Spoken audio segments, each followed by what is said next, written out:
अदृश्य रूप में गोविंद के महल में गए, हाथ जोड़ करके कह रहे हैं, देव प्रभु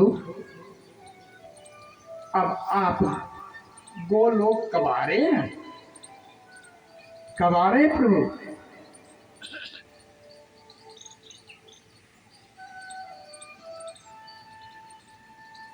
कृष्ण कन्हैया ने कहा, द्वारकाधीश ने कहा, है देवों मैं शीघ्र आ रहा हूं, बस एक काम मेरा बाकी है, मैं उसे पूर्ण कर दूंगी, मैं शीघ्र आ रहा हूं।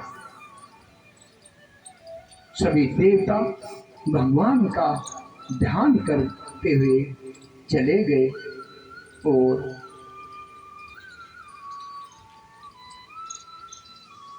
अब भगवान विचार करने लगे, एक काम कौन सा है भगवान का, वो कौन सा काम है जो रह गया। भगवान सोचने लगे, मेरा जो यदु, देखिए भगवान के 16,108 रानियां और हर रानी से 10-10 पुत्र हैं। जरा गिनती कीजिए, 1,60,000 के 1,68,000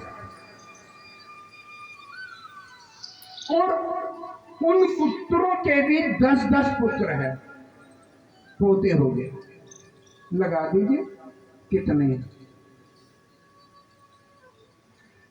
कृष्ण कन्हैया ने कहा, ये यदुवंशी मेरे नाम का दुरुपयोग करेंगे, अहंकारी हो गए हैं, घमंडी हो गए हैं, उन्मुक्त होते जा रहे हैं। मैं ऐसा ना करूं कि इस यदुवंश को ही पूर्ण कर दूं। अपने वंश का कोई अंत करता है क्या? परंतु यहां गोविंद ऐसा नहीं करता। तो चाहे यदुवंश को, चाहे मेरे पुत्र हैं, चाहे पौत्र हैं, चाहे कोई भी है, ठान लिया कि सबसे पहले मेरे परम धाम जाने से पहले मैं इनका अंत कैसे करूं। सुदर्शन लेकर के तो मारेंगे नहीं, और अपनी माया फैलाई, माया फैला करके ऋषि मुनि द्वारका के चारों तरफ आने लगे। उनमें दुर्वासा ऋषि भी थे, आए एक दूर सरोवर के पास में वो तप करने लगे। उसी समय सांब जो जामवंती का पुत्र था, वो अन्न चार ओर वो चलने के बाद में देखा दुर्वासा ऋषि जी हैं। वो दुर्वासा ऋषि को जानते थे, वो अंतर्यामी है, त्रिलोकी है, वो भूत वर्तमान और भविष्य की बात बताते थे। तो उन्होंने खेल खेल में सांब को नारी बना दिया, साड़ी इत्यादि पहना दी और पेट पर खोद से कपड़े लगा दिए, अर्थात ऐसे लगने लगा कि ये गर्भवती है।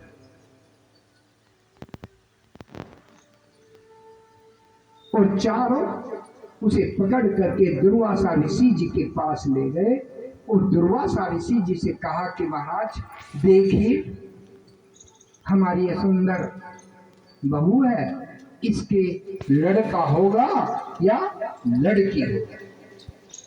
अंतर ध्यान लगाया, दुर्वासा ऋषि जी ने समझ गए ये संतों का अपमान कर रहे हैं, उनका मजाक बना रहे हैं, उनकी परीक्षा ले रहे हैं। तभी क्रोध आ गया और कहा कि ये भगवान की माया चल रही है कि जाओ इसके अंदर से तुम्हारे वंश का खत्म करने वाला पैदा होगा। कारण बन गया। कृष्ण कन्हैया यही चाहते और दौड़े दौड़े घबरा करके वसुदेव के पास पहुंचे। कृष्ण से जिक्र नहीं कर रहे हैं, वसुदेव के पास पहुंचे। ऐसा हो गया, क्या किया जाए। जब खोला गया पेट तो उसमें लोहे का मूसल निकला। वसुदेव कि शीघ्र ले जाओ, इसे समुद्र के किनारे घिस दो और घिस घिस करके और इसे अंत कर दो इसका। और जब घिसने लगे समुद्र के किनारे, इतनी नोक बच गई, उसे समुद्र में डाल दिया। समुद्र में जो डाला गया तो उस नोक को एक मछली ने खा लिया, ग्रहण किया। और एक दिन एक बहेलिया आया, उसने जाल फेंका, वो मछली उस जाल में फंस गई। और जब मछली घर जाकर के काटी गई तो उसमें से वो ही, अब बहेलिया समझ गया, आनंद आ गया, ये तो मेरे तीर कमान पर लग जाएगा। उसने उसे तीर कमान पर लगा लिया। वो जो घिस घिस करके लोहे के डाले थे, उसमें छोटे छोटे छोटे छोटे चारों तरफ कांटेदार वृक्ष हो। अब भगवान ने देखा कि हाँ सारा काम बिल्कुल अच्छा। भगवान ने कहा कि बूढ़े, बच्चे और कुछ स्त्रियां वो शंखों द्वार चले जाए समुद्र के उस पार। भगवान कारण बना रहे हैं, उनको मारना नहीं चाहते, श्राप उन्हें नहीं लगेगा। श्राप किसने लगा? जो प्रभात क्षेत्र में द्वारका में रहे हैं वो चले जाएंगे, वो बच जाए। उनको भेज दिया भगवान ने, तुम चले जाओ, बच्चे, बूढ़े और स्त्री। और सबसे कहा कि भाई आज हम आनंद और मंगल मनाएंगे, सभी चलो प्रभात क्षेत्र में, प्रभात क्षेत्र में सब चलेंगे, वहां आनंद कीर्तन करेंगे, ब्राह्मणों को दान देंगे, द्रव्य दान करेंगे, बहुत आनंद आएगा। बलदेव जी भी चले और सभी द्वारकावासी भगवान की बात सभी ने मानी और सभी चल दिए। अब द्वारका में कोई नहीं, प्रभास क्षेत्र में आए और वहां भगवान ने अपनी माया फिर चला दी। उन्होंने नैका नाम की एक मदिरा आती है, उस मदिरा को वो सभी पीने लगे। और जब वो मदिरा पी तो उनकी बुद्धि भ्रष्ट हो गई। बुद्धि भ्रष्ट होते ही वो आपस में ही तू मैं उनमें हुई। और ये तू मैं गाली गलोच में, आगे तो हो जाइए आप थोड़ा सा। और ये तू मैंने गाली गलोच में बदल गई। और गाली गलोच में बदलते बदलते यह एक लड़ाई का, झगड़े का रूप ले लिया। और इतने उन्मुक्त हो गए वो आपस में ही यदुवंशी लड़ने लगे, आपस में ही कटने लगे, आपस में एक दूसरे को मारने लगे। प्रदुमन, शांब वही जामवंत का लड़का शाम, अनिरुद्ध, सात्विक, कृष्ण के भाई गत, सुभद्रा, वो सुभद्रा नहीं है, वो सुभद्रा अलग है, सुभद्रा, निषट, ये आपस में लड़ रहे हैं। ये भगवान के पुत्र और पौत्र हैं।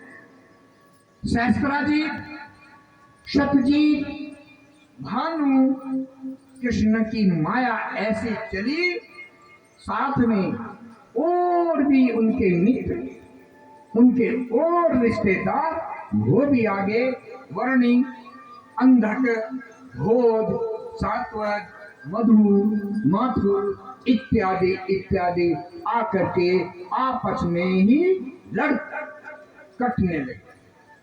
सूरसेन भी आ गए, कुकर, कांति, पिता का भाई, पिता का भाई, भाई का भाई आपस में लड़ रहे हैं, चाचा भतीजे आपस में लड़ रहे हैं, मामा भांजे आपस में लड़ रहे हैं और कट कट करके गिर रहे हैं।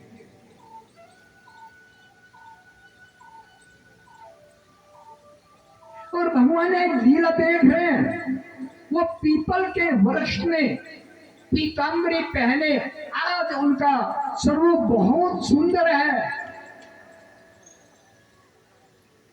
और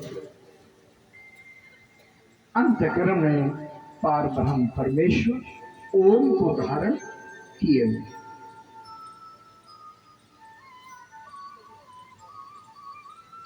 उसी समय में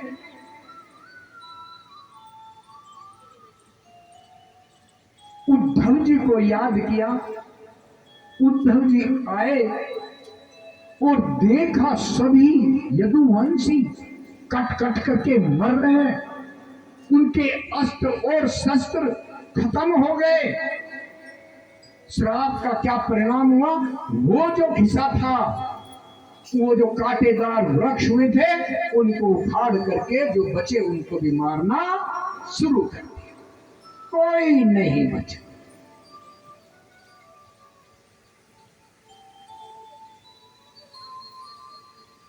कोई नहीं बचा। इधर आ जाओ, यहां जाओ। कोई नहीं बचा।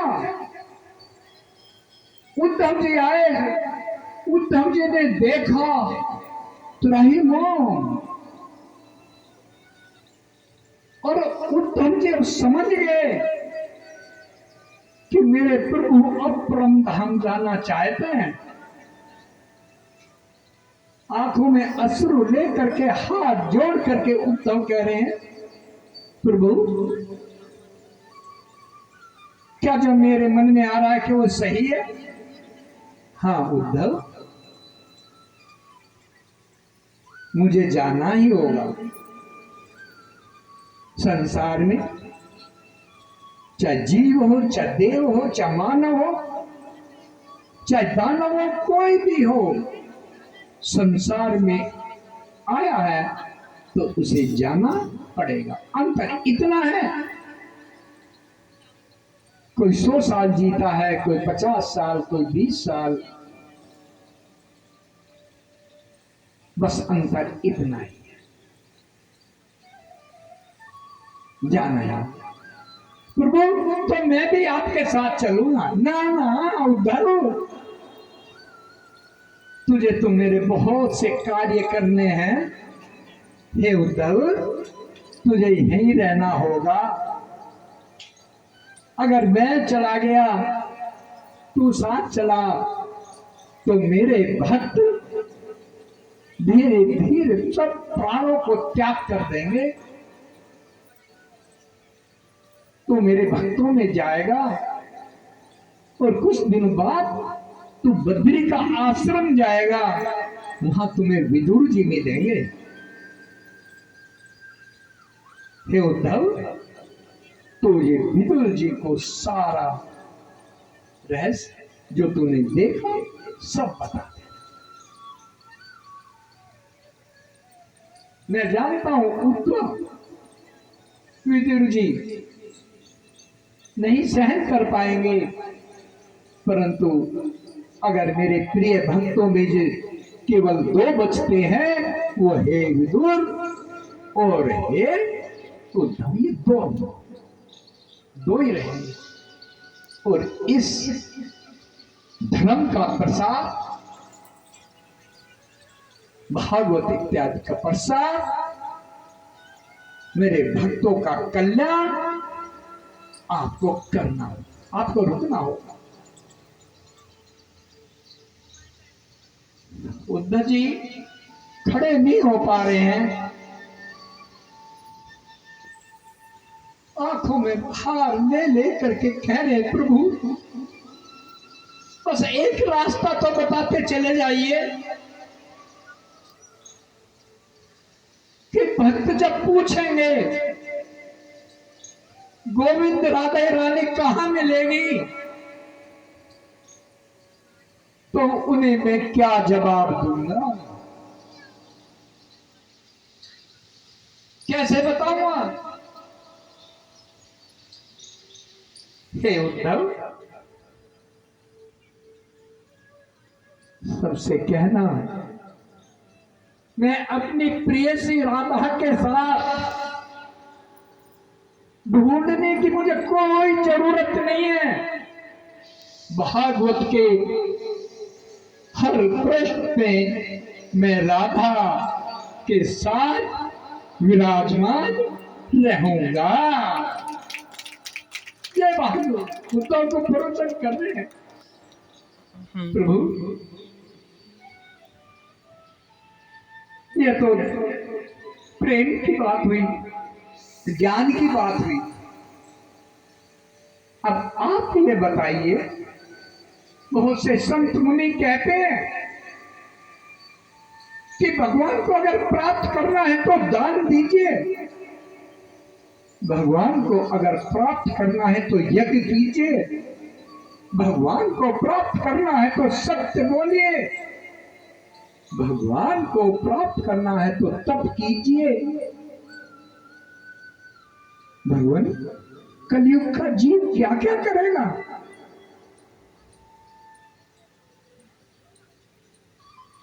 भगवान कहने लगे कि ये मैंने तो नहीं बताया। जब आपने प्रभु ये नहीं बताया तो ये कहां से आए? ये दान, ये तप, ये यज्ञ, ये अनुष्ठान जब आपने नहीं बताया तो प्रभु। हे उद्धव, जरा एक वृक्ष को देखो, देखो उद्धव, वृक्ष को देखो। हाँ प्रभु, जब वृक्ष बड़ा होता गया, छोटा सा था, एक डाल पे चला, खूब बड़ा हुआ तो उसकी अनेक डालियां निकल गई। हाँ प्रभु, डालियां निकली, हर डाली पर कोई ना कोई फल लगा। हाँ प्रभु, कोई फल मीठा होता है, कोई खट्टा होता है, और हर डाली पर भी फल है। तो हे उद्धव, सभी ने अपना अपना रास्ता चुन लिया। ये सनातन धर्म बढ़ा, इसमें शाखाएं निकल गई। संतों ने, किसी ने यज्ञ ले लिया, वो यज्ञ मैं प्राप्त इनसे भी हो जाता हूं। ऐसा नहीं है कि इनसे प्राप्त नहीं होगा, प्राप्त होगा, परंतु किसी संत ने ले लिया, मैं अटल सत्य बोलूंगा तो भी वो मेरे धाम आएगा। किसी ने कहा मैं दान करूंगा, हाँ वो भी मेरे धाम आएगा। किसी ने यज्ञ ले लिया, वो यज्ञ के द्वारा आएगा। किसी ने तप ले लिया, किसी ने व्रत ले लिए, किसी ने कुछ, किसी ने। परंतु मैंने जो बताया है, अगर मुझे प्राप्त करना है सहज ही, जो ये भी रास्ते बताए हैं, तप बहुत कठिन है, यज्ञ धन भी लगता है, परेशानी, दान उसमें भी धन जाता है।